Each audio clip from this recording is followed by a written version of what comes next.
شەڕەکەی ئێران و ئیسرائیل شەڕی بایۆلۆستی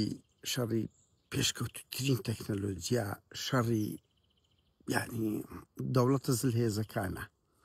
بڕوا بکەن ئەوە دەڵێن ئەو ساروغی ئێران بە 8 دقل و 10 دقە دەگاتە ناو تەل ئەبیب ئەجستان لەگە برادێک باسم کردتم باشەوە ئێرانشی مردۆخ لە بواری پێشکەوتنی تەکنۆلۆجیا وایە چەک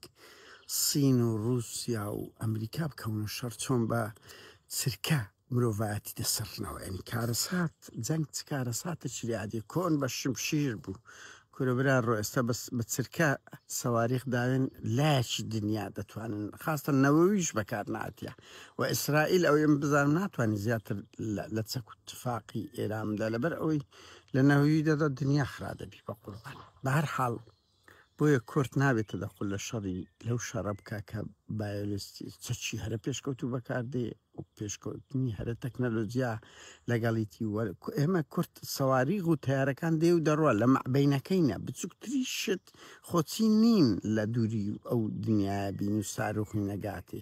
کاچ خۆم ئەتوو بە یەک بەش یەک قەمپاری هەر یەک لە وڵاتانی هەرەوە دەبین هەر لەبەر هەندێک ماڵی بارزانانی شک لە خۆ دەکەن کەس نازانی لە چی خۆیان شارتەوە بڕوا بکەن کەس نازانی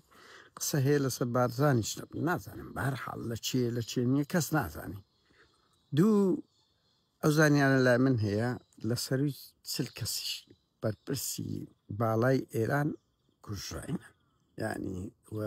خیانەتشی زۆر گەورەیان دەکرێت لە ناوە خۆیان ئەگەنا کاکە چۆن دەکرێت نهۆمەشی حوت تابقی کەسی دەچی لە یەک شوور دەدا کە ئەوی لێە و دوو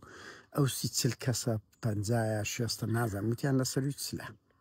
باشە ینی بەجددی ئەو هەموو کەسە کە دەکوژێ لە ماوەی 9 سەعات ئەبێت سی خوڕیە کرابی هەمووی لە یەک کاتیەوە نەبووە لە یەک شوێن کۆبنەوە ئەوزە دووش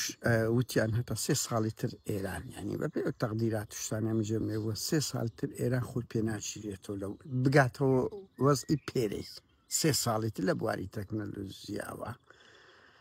تەکنەلۆژیاوە زۆربەی ئەوانەی کوژراون ئەڵێن ڕکابەری کوڕەکەی خامنەئی بۆیە گومان هەیە کە کوڕەکەی خامنەئی دەستێدا هەیە زۆربەیە